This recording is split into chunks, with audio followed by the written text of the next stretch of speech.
welcome back to the Fire and Water Cooking Channel. I'm Darren, and today I'm just going to do a little review on the Sous Vide pod that I use the most.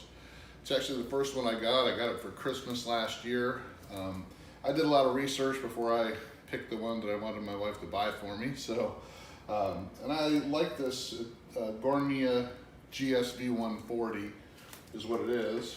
And when I got it, you could actually buy it in multiple colors. They had about 8 different colors, so I got purple because that was my mom's favorite color. So one of the things I like about this unit is the way the screen faces. If you look where the clip is on this, you can actually put this unit to the front of your sous vide container and you'd be looking dead on into the screen. A lot of the other units that are out there, they have the screen that's flipped the other way, so you have to actually put the unit to the back of the container.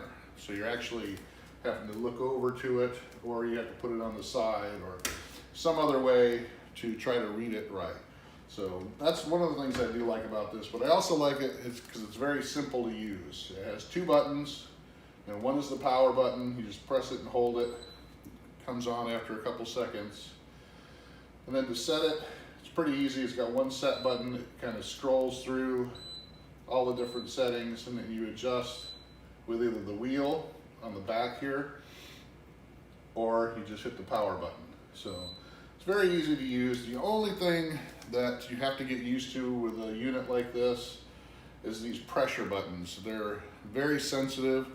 Sometimes you can press them both at the same time and it'll switch from Fahrenheit to Celsius, so you just got to look out for that.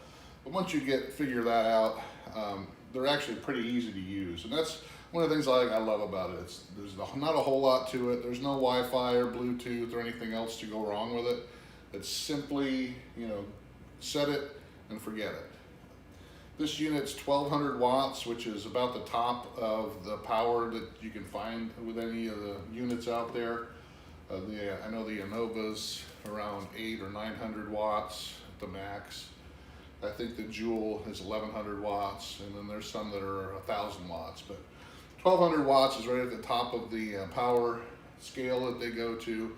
And one of the things the more higher watts do is let you heat the water up faster, and also keeps it at the temperature a lot easier, especially if you're using an insulated container like a cooler.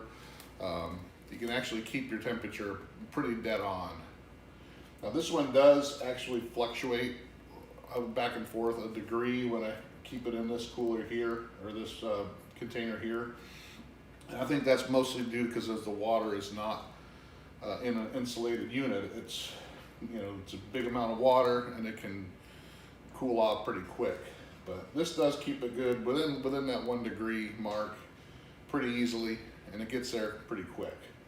So that's what I like about it. I haven't had any issues with it. I've had it for over 6 months. I've used it probably every other day since I've had it. I haven't had it stop on me at all. About the only time you will get this to have an error is if the water gets below this minimum mark. And what that does, it shuts itself automatically so it doesn't burn out the heater in it. Because the heater is located in the fan, or the propeller is located in the bottom unit here, but it's really protecting the heater. So it's got a sensor in there. Once it senses that water goes below this line, it'll automatically shut off and give you an error reading. And that's just simply so the heating element doesn't burn out. So I've actually had this unit way up over the maximum line here for the amount of water without any problems. So I've never had any issues with it with steam. Some of the other units like Innova's and some other makers, they have a lot of issues where if you're using a cover or if you're using saran wrap to cover the top, the steam will get into it and make it have some errors. But I've never had that with this unit. It works great. One of the things I do like about this unit, they are pretty inexpensive. I think I got this during probably right before Christmas. It was either a Black Friday sale or something through Kohl's. I think we paid like $65 for it. I think they still sell right now on Amazon for like $79 or so. And then you can find them on lightning deals on Amazon a lot. But like I said, it does pretty well. But one of the things I do like is this little recipe book that came with it. And I don't use the recipes themselves, even though, you know, they got some good recipes in it. But what I found is there's a guide in the back here that actually is pretty accurate with the different meats and cuts of meat and all the different, you know, produce, vegetables, seafood. The time and temperature guide in here is actually very good and very accurate. And one of the guys that runs one of the other sous vide groups on Facebook, Exploring Sous Vide, Jason, actually wrote this for Gourmia.